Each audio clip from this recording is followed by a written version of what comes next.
Hello, everyone. Welcome to the Como Factor podcast. We're your hosts. I'm Sonal Trivedi. And I'm Christine Strobush. Change is hard. Transformative change can feel overwhelming and out of reach. When you use the Como Factor as your guide, you will discover that you can accomplish more than you ever thought possible. Join us on this journey as we discuss real-life, personal, and professional transformation stories to inspire you to take action and achieve true transformation with sustainable results. So, everyone, you are in for a special treat today. Our guest is Dr. Suzie Bergman. Dr. Suzie is a well-respected general dentist, and she is based in Vancouver, Washington. She's been in private practice with her husband for the past 21 years. And I'm telling you, when you talk about superwoman, this lady exemplifies it. She's a mother of 3. She's an entrepreneur, a prominent figure in her community, and is a truly inspiring leader that has the Como Factor. So welcome, Suzie. Thank you so much for having me. Awesome. Okay, so Suzie, we're going to kick this off with a thought-provoking question. If your life story were going to be published in a book, what would that book title be? What would the book cover say? Wow, let's just dive right in. Okay, so if I were to do a book, I think the title would be A Reason to Smile. And the book cover would say something to the effect that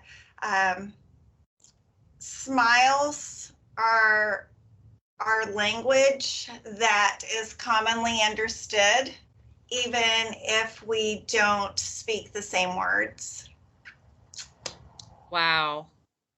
You're making me smile just describing that. And being a dentist, I see all the correlation there. And it's so true. Like if you just walk down a hall and you see someone and you smile, most people are going to return that smile. It really is contagious. So I love that. I love that, Suzie. So maybe we can move along and just we've shared a little bit about you, but why don't you share with some of our listeners about your life goals? Well, I think I would say my life goals are divided into family goals, personal goals, and career goals. So family goals, because family always comes first. I have a goal to take my family to see the country that my parents are from, which is Egypt. And I actually took our oldest son there when he was 9 years old, but it's a different experience when you're older. And I do get to travel quite a bit with the company that I teach orthodontics for. So I've been able to take August, our oldest son, on some really fun trips. And I just think that it would be really memorable for them to get to see where their ancestors are from. Wow. And then, so personal goals. My personal goals would be to continue growing as an individual and making a difference in the lives of people that I touch. And that kind of ties in with my career goals.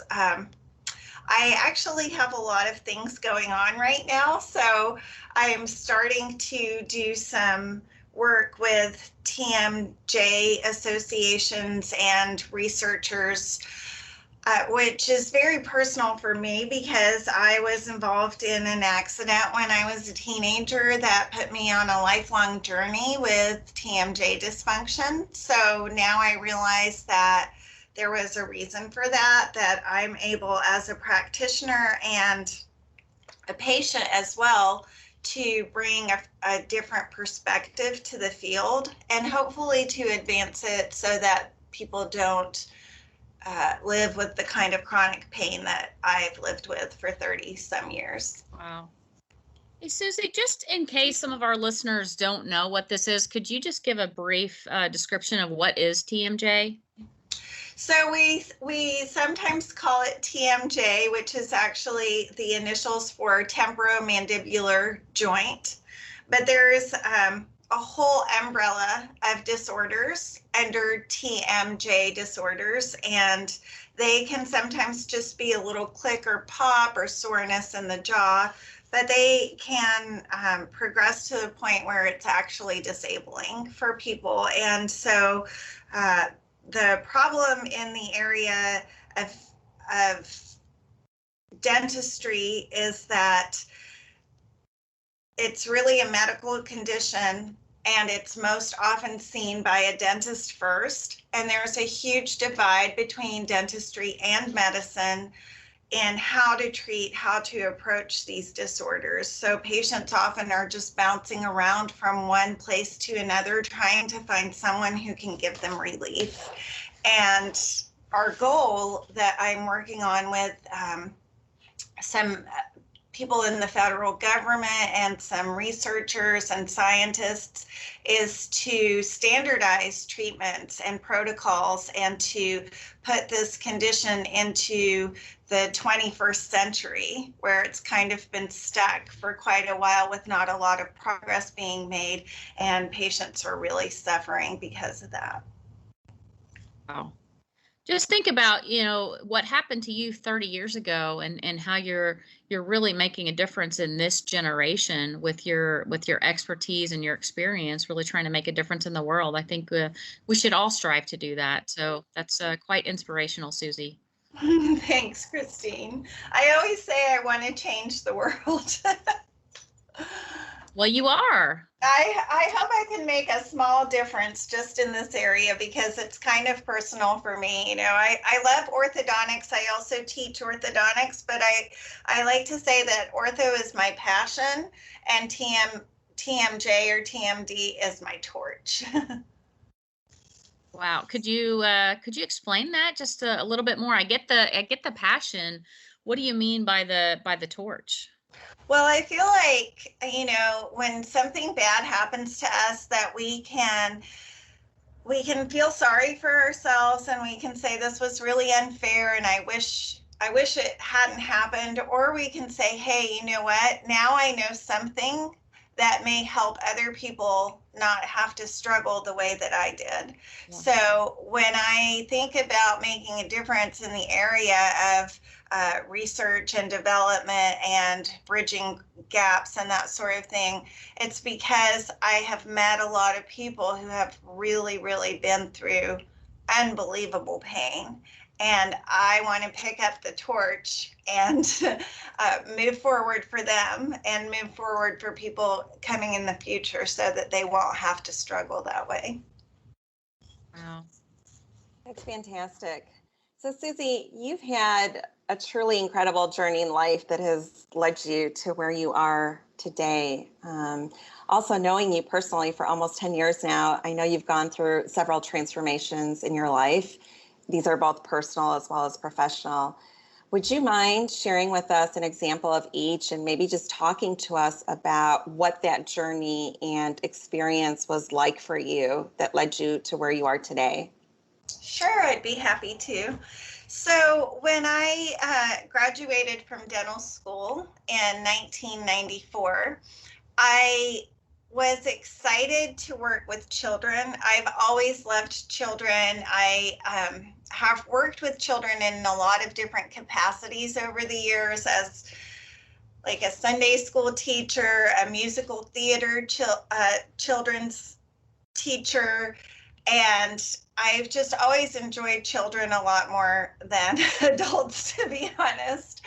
So when I graduated from dental school, I worked primarily with children, and I realized, if I'm doing so much work with kids, I really should learn orthodontics, because that's one of the main things that kids go to the dentist for, is to get their teeth straightened and have a beautiful smile. And I'm all about smiles, right?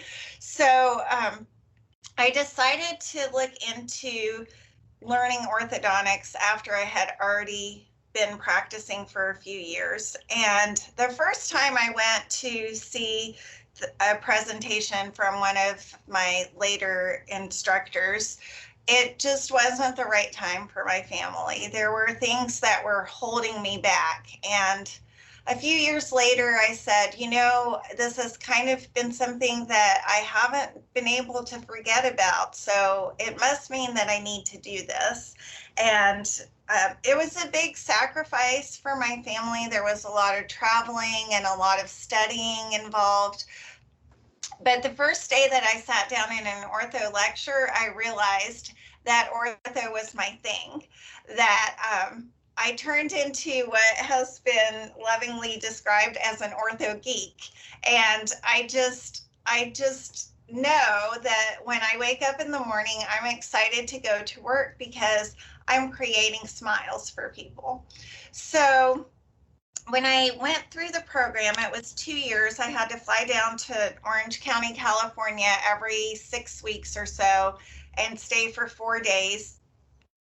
When I finished the program, I was asked to be an instructor for the company. And then everything just ramped up and intensified. So I was in the middle of something called boot camp when my husband became sick. And for boot camp, I had to do these examinations where there was a deadline and we would have to send a case to an instructor by a certain time or we would be disqualified. And I had to call the instructor and say, hey, I'm at the hospital with my husband and he is very sick. And my instructor said, you know, Suzie, he said, I've seen you trying to juggle this family, your practice, this time in your life that is really challenging. And he said, family has to come first. And he said, I want you to just focus on your husband. This opportunity will be here for you next year. We'll hold a place for you, which was remarkable to me because that's not normally how it works. They pick a few candidates each year and you either make it or you don't make it. So I felt very, very grateful. And I also felt validated that this must be something that I meant to do because it's not just being taken away from me. So once the next year came around, it was time for boot camp again. My kids were doing well. My husband was doing well. Everything fell into place for me to complete my training and become an instructor for this company, Progressive Orthodontic Seminars. And that was a huge transformation in my life because now I was able to use my love of words, if you will, to be an instructor, an educator, to share with other people what I had learned, because I've always wanted to share with other people. When I was a kid, I would come running into my cousin's room and say, listen to this. I just never really heard something that interested me without thinking this has to be interesting to other people too. So that transformation of becoming not just a dentist who provides orthodontic care, but also someone who can teach other dentists to provide the same care was a huge gift to me. Indeed. And what we're hearing here is real passion and purpose. There's a quote, I think it's by Randy Komisar, that says, the most dangerous risk of all of it is postponing your dreams and betting that you're going to have the time or freedom to do it later. And I'm sure it wasn't a walk in the park for you, on this transformational journey that you were on. If you don't mind, just getting a little bit more personal here with our listeners, as you embarked on this, journey, being newly married, giving birth to your kids, dentistry school, your husband's health challenges, and anything else that might have come your way, how did you ensure that you didn't lose focus of this vision, this calling that you had? Well, I would say I maybe lost focus a little bit, but I reminded myself, and I had beautiful, inspiring mentors who reminded me that we don't give up. Never give up, right? Sometimes the process of getting from where we are to where we want to be is a little bit messy. But if we settle for something less than we were made to become, then we're always going to have regrets.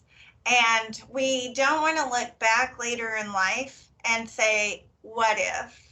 What if I had done this? Or what if I hadn't given up?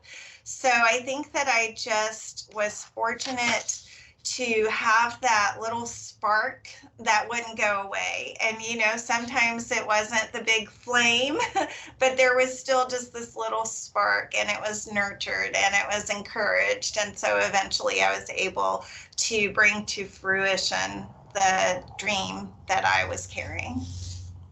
Absolutely. And also sounds like you truly had a meaningful mindset along the way to keep you anchored to what that end goal was. Was there a particular person or people along the way in this journey? Sometimes people come into our lives, right, for a reason. And sometimes it's because they're meant to be a guide for us. Other times it's because they needed us. Was there an individual or individuals you would say that were really instrumental in making sure that you had this meaningful mindset? Yes, I have actually. I feel very fortunate. I have a few people who encouraged me. One would be my friend Miranda, who I grew up with. Her parents are also Egyptian, and our families were very close. And Miranda was a couple years older than me. She was in dental school when I was trying to decide what am I going to do after undergrad, because everyone, as you know, Sonal, everyone in my family is in the medical field. So I just kind of always thought I was going to be a pediatrician. And then one day Miranda came along and she said, "Hey, you should apply to dental school. It's easy to get into." And I guess compared to medical school at the time, she said, wouldn't it be good to have something to fall back on in case you don't get into medical school? Well, I ended up being really interested in what she was doing. And when I got accepted to dental school, I went. And then a few years went by and we lost touch a little bit. She moved to Canada with her husband and started a family. But one day on the magical world of social media, we reconnected.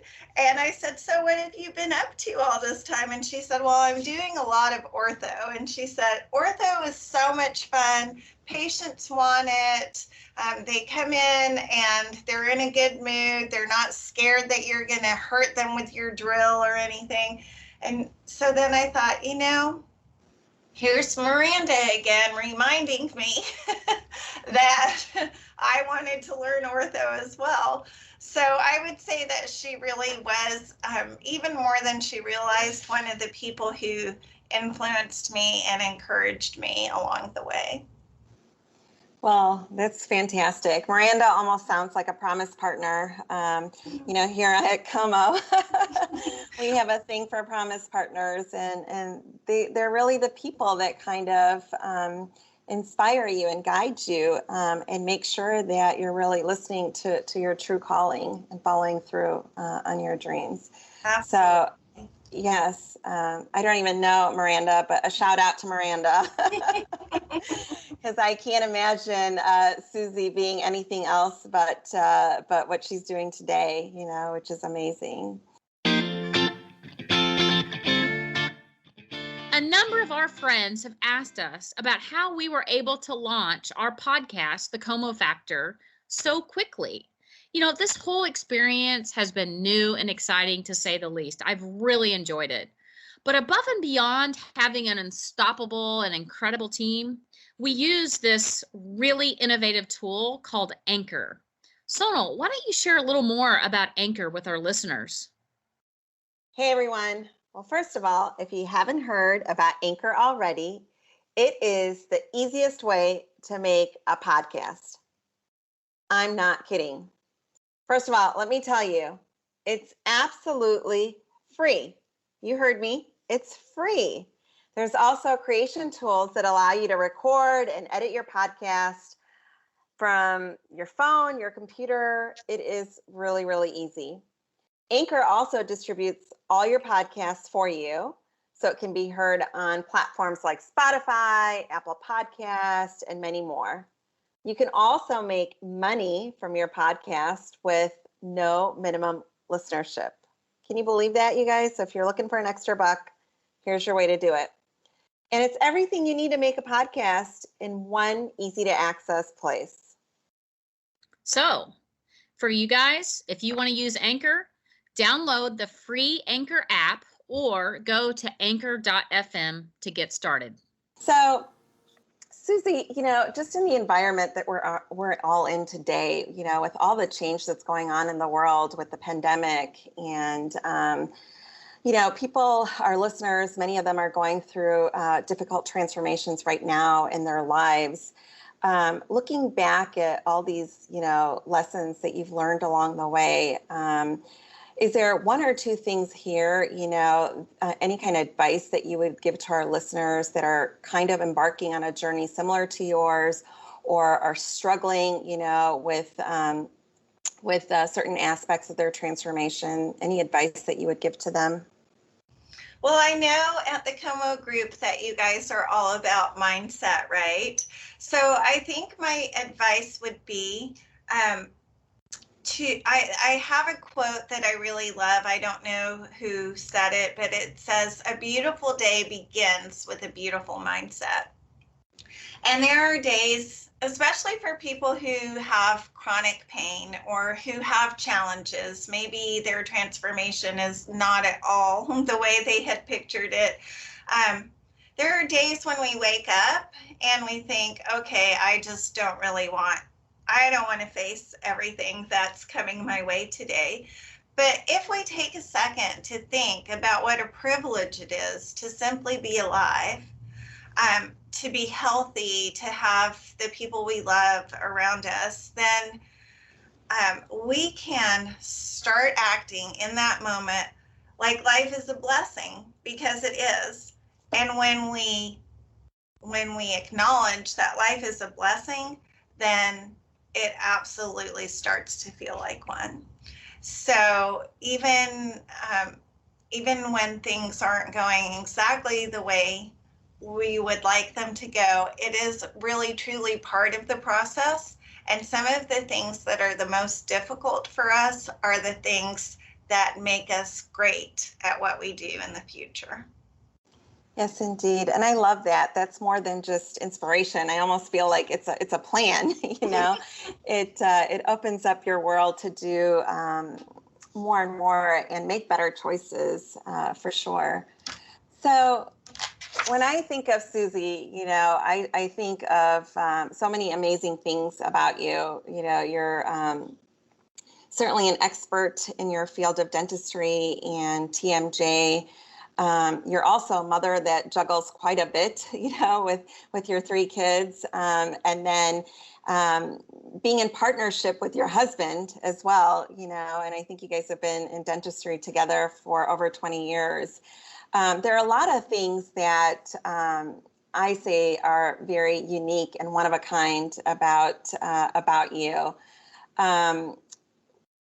Were there others in your life that helped you realize that, or did you always, know what those gifts were about yourself?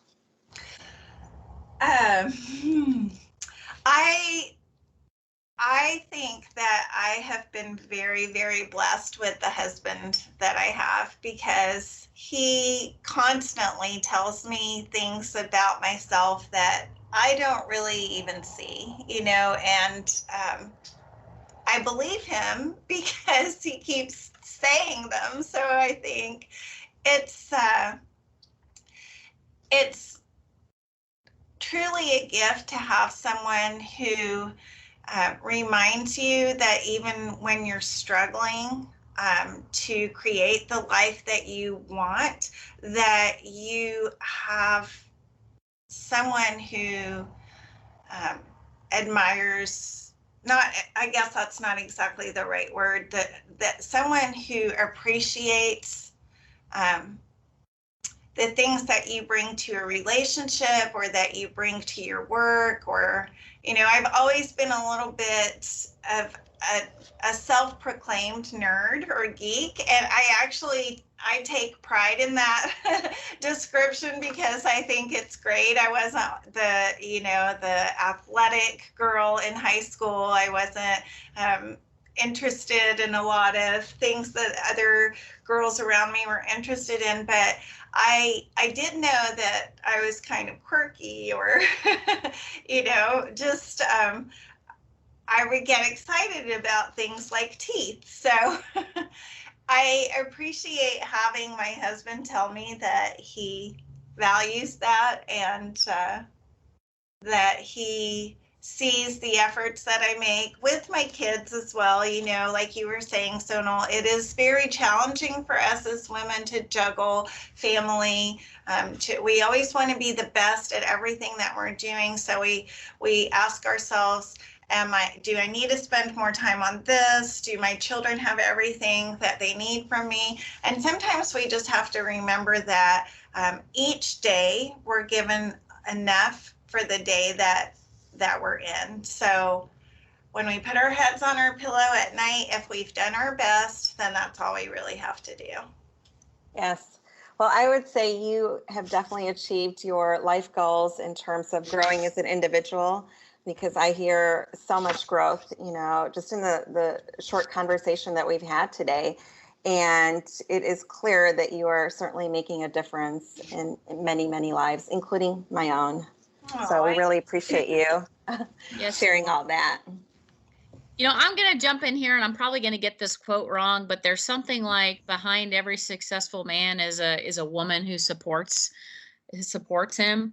And what I think from hearing you talk about this, Suzie, is behind every beautiful smile is a dentist who has, you know, helped them to achieve this just beautiful smile. And I see you here, you know, smiling, and it's just, it's making me smile.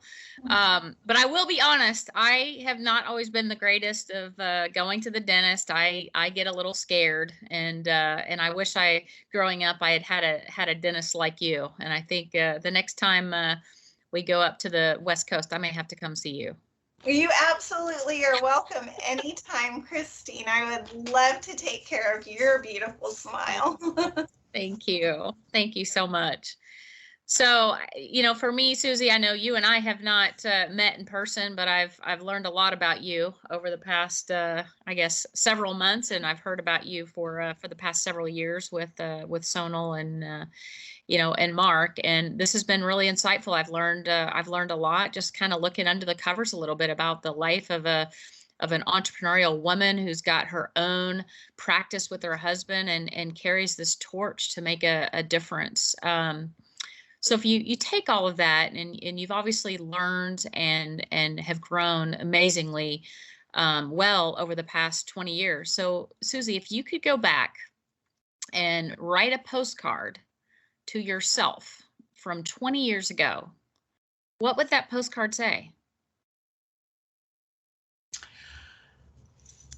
I think it would say, "Dear Suzie, trust the process and just never give up.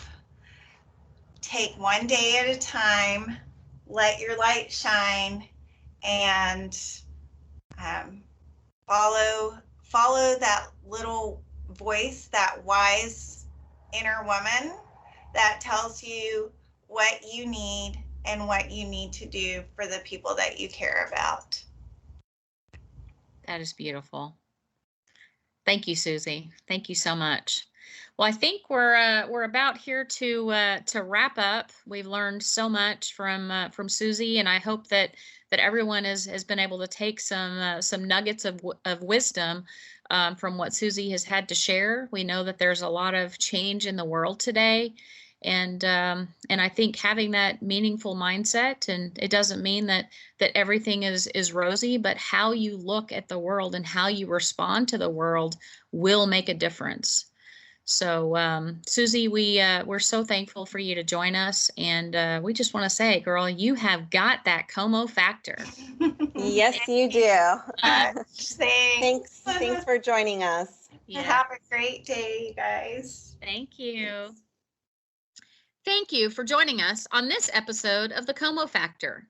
To learn more about us, you can find us on social media. We're on Facebook, Instagram, and LinkedIn. You can also visit us at thecomofactor.com.